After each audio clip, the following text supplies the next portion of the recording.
Well, the Camaro is finally done. I figured since I started with the inside when it was nasty, I'll start with the inside now that it's finally clean, deep cleaned, all the vinyl and plastic protected. You can see out of the windows, they're clean.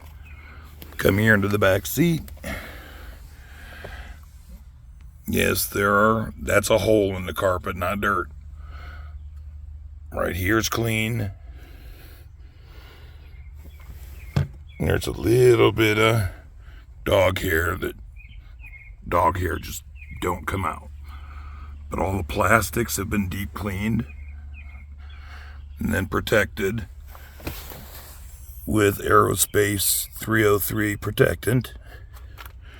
Pause you for a second, show you the front.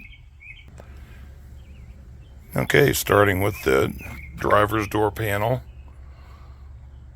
I showed a quick review after it had been cleaned, but before it has been protected. It's now all protected. Dashboard.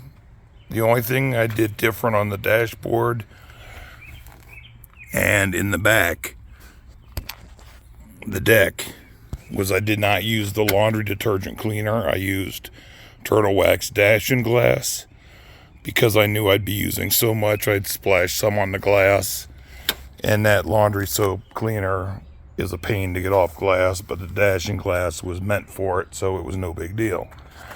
If you look down in here, you can see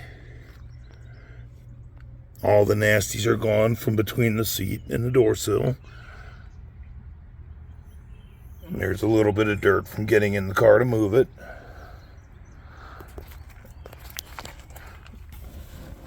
Passenger side, same thing.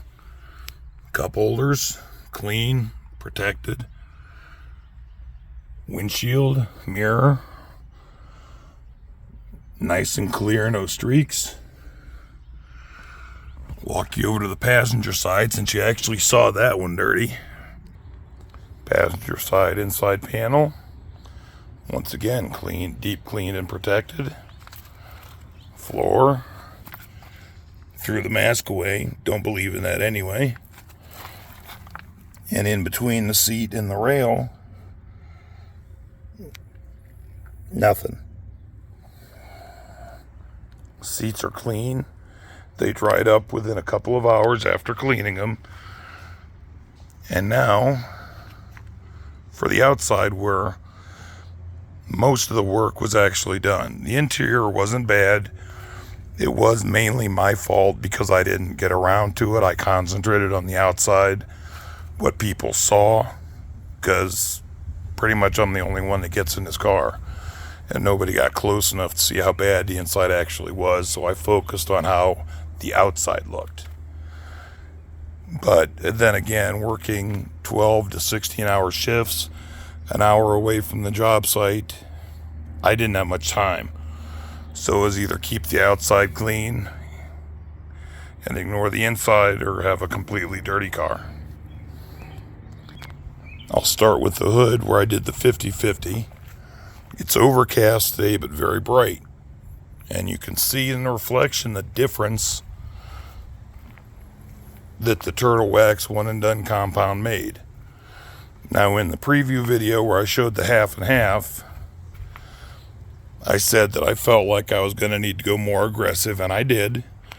I ended up doing a 2-step compounding on the car using a Meguiar's aggressive cutting pad.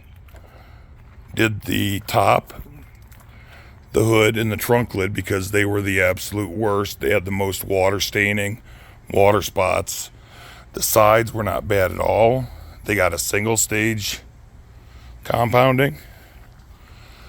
And as you can tell, now the car looks the way it's supposed to. With the 2-stage compounding, I used the aggressive pad first, rubbed out the hood, roof, and trunk lid,